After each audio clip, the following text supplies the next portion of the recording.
So இன்றைக்கி அடுத்த exercise பார்க்க போகிறோம்ப்பா. ஸோ இதில் வந்துட்டு என்ன பண்ண போகிறோம்னா, ஒரு டிரான்சாக்ஷன்ஸ் பேங்க்கில் டிரான்சாக்ஷன் நடக்கும்ல, ஸோ அந்த மாதிரி ஒரு எக்ஸசைஸ் ஒன்று, சரியா? ஸோ இதில் வந்துட்டு நம்ம ஃப்ளோ கண்ட்ரோல் ஸ்டேட்மெண்ட்டும் யூஸ் பண்ணுவோம்.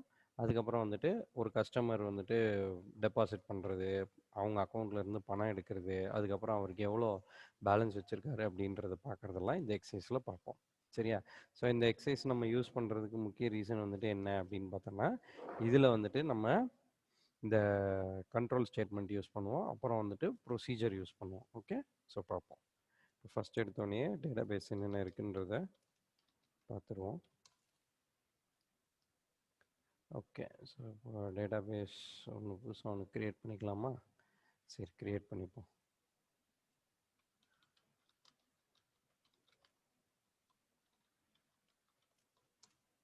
ஓகே, டேட்டாபேஸ் க்ரியேட் பண்ணியாச்சு. அதுக்குள்ளே போயாச்சு. உள்ளே போனோன்னா க்ரியேட் பண்ணுறோம் டேபிள், பேங்க்குன்னு ஒரு டேபிளை க்ரியேட் பண்ணுவோம். அதுக்குள்ளே கஸ்டமர் ஐடிக்கு வந்துட்டு ஒரு 6 டிஜிட் இருக்கிற மாதிரி யூஸ் பண்ணிப்போம். அடுத்தது கஸ்டமர் நேம் வந்துட்டு வேர்கேரு, அதுக்கு ஒரு 30 கொடுத்துப்போம். அதுக்கப்புறம் வித்ட்ராயல், அதுக்கு வந்துட்டு இன்டீஜர், அமௌண்ட்டு தானே என்ட்ரு பண்ண போகிறோம், அதனால் இன்டீஜர். அதுக்கப்புறமா வந்துட்டு டெபாசிட், எவ்வளோ டெபாசிட் பண்ணுறோன்ற இன்ஃபர்மேஷன் இருக்கணும் இல்லையா? So deposit. அதுக்கப்புறமா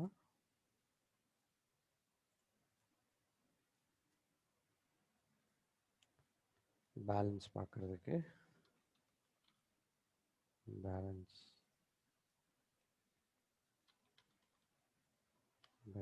பார்க்குறதுக்கு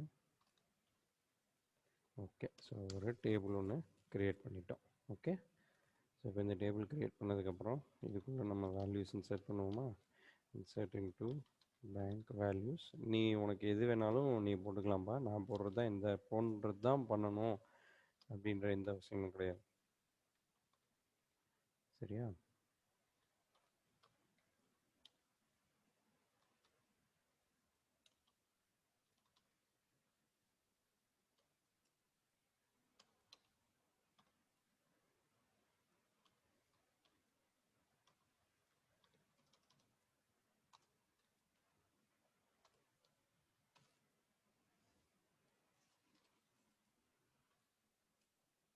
ஸோ அடுத்தது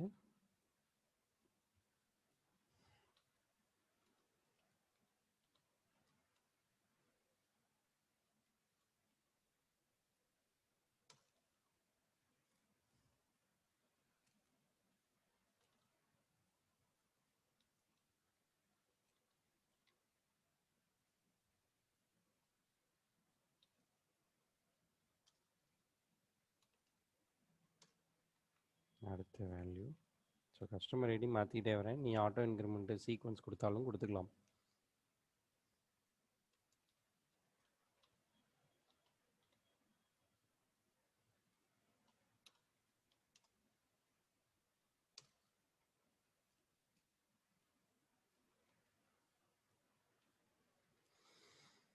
இல்லை இப்படி தனித்தனியாக கொடுக்கறதுனாலும் கொடுக்கலாம்.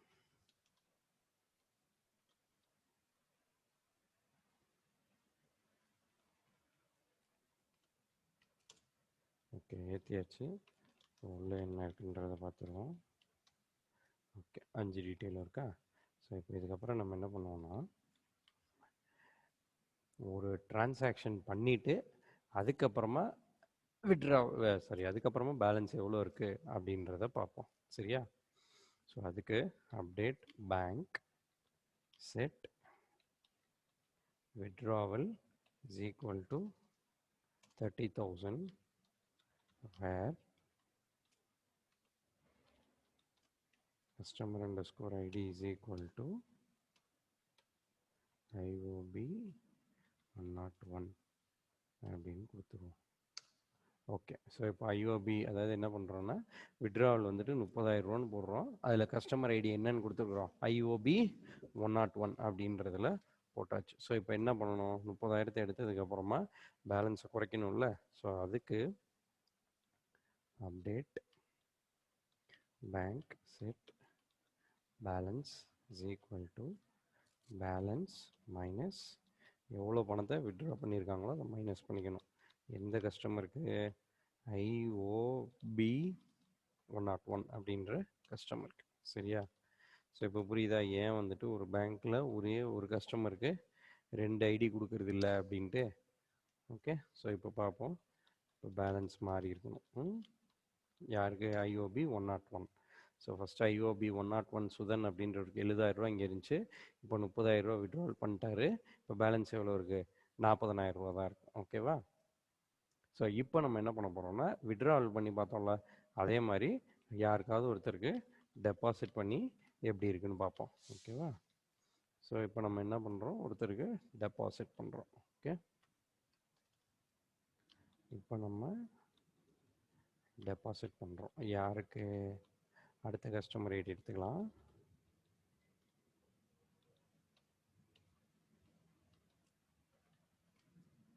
ஸோ இப்போ இதில் என்ன பண்ணியிருக்கிறோம்? 30,000 டெபாசிட் பண்ணியிருக்கிறோம். யாருக்கு? இந்த கஸ்டமர் ஐடி IOB 103ன்றவருக்கு.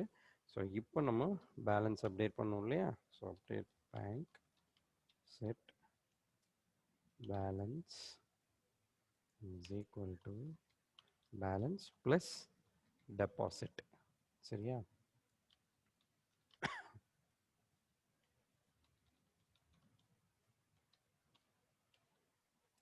யாருக்கு? 103ன்ற கஸ்டமர் ஐடிக்கு. நல்லா பார்த்துக்கோ, முன்னாடி மைனஸ் பண்ண பேலன்ஸ் மைனஸ் விட்ராயல், இந்த இடத்துல balance is equal to balance minus withdrawal, இந்த இடத்துல balance is equal to balance plus deposit. இப்போ ஒரு ரோ மேட்ச் ஆகிடுச்சா? மேட்ச் ஆனதுக்கப்புறம் நம்ம என்ன பண்ணலாம்? அடுத்தது அவரோட அக்கௌண்ட்டில் ஏறி இருக்கா அப்படின்றத பார்ப்போம். ஓகே, ஸோ இப்போ டெபாசிட் 30,000 பண்ணி முன்னாடி 9,000 இருந்துச்சு, இப்போது 39,000 IOB 103க்கு மாறிடுச்சு.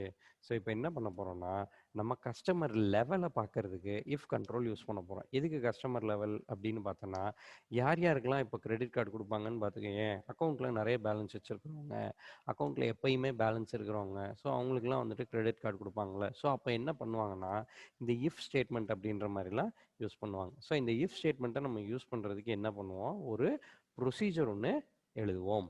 சரியா? இந்த ப்ரொசீஜர் எழுதுகிறப்போ கொஞ்சம் கவனம் தேவைப்பா. ஒரு சின்ன ஸ்பெல்லிங் மிஸ்டேக் இருந்தால் கூட என்ன ஆகிடும்? திரும்பி நீ ஃபஸ்ட்டில் இருந்து அடிக்கிற மாதிரி ஆகிடும். ஓகே, ஸோ கொஞ்சம் கவனமாக செய்யுங்க.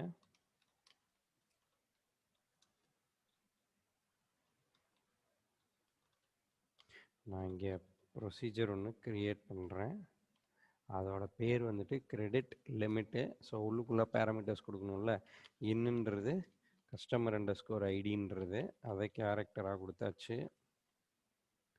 ஓகே, ஸோ அதே மாதிரி அவுட் அப்படின்றது கஸ்டமருக்கு ஒரு லெவல் கொடுக்குறேன். அவர் பேலன்ஸை வச்சுக்கிட்டு ஒரு லெவல் கொடுக்குறேன். இவ்வளோ அமௌண்ட் வச்சுருந்தாருன்னா அவர் வந்துட்டு பிளாட்டினம், இவ்வளோ அமௌண்ட் வச்சுருந்தாருன்னா அவர் வந்துட்டு கோல்டு, அப்படி இவ்வளோ அமௌண்ட் வச்சுருந்தாருன்னா அவர் சில்வர் அப்படின்னு சொல்லிட்டு நான் ஒன்று ஒன்றா கொடுக்க போகிறேன். ஓகேவா?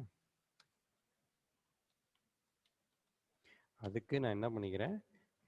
கிரெடிட் லிமிட் அப்படின்னு சொல்லிட்டு ஒரு இதை டிக்ளேர் பண்ணிக்கிறேன். ஓகே, அதை இன்டீஜராக கொடுத்துட்டேன். சரியா?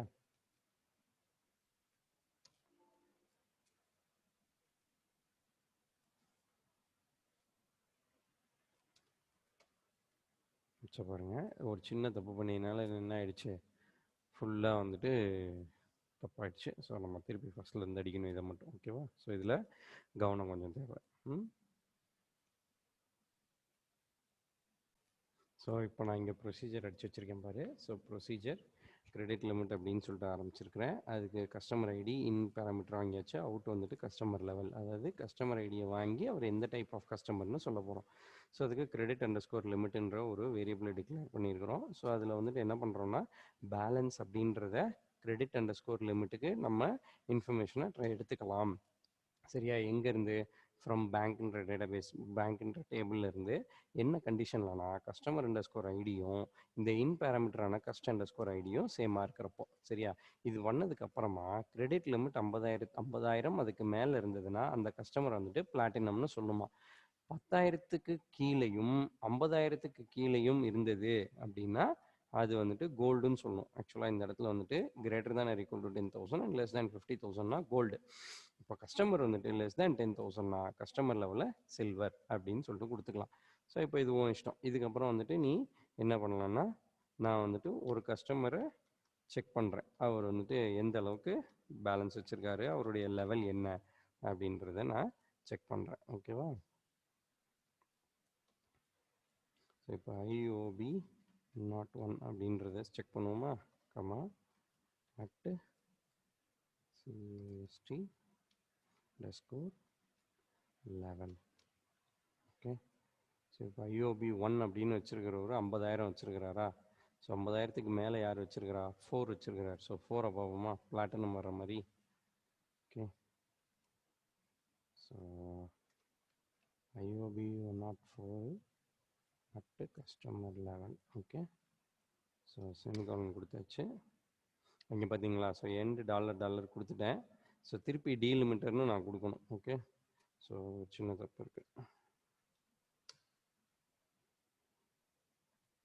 இப்போ திருப்பி டாலர்னு கொடுத்துட்டோம்.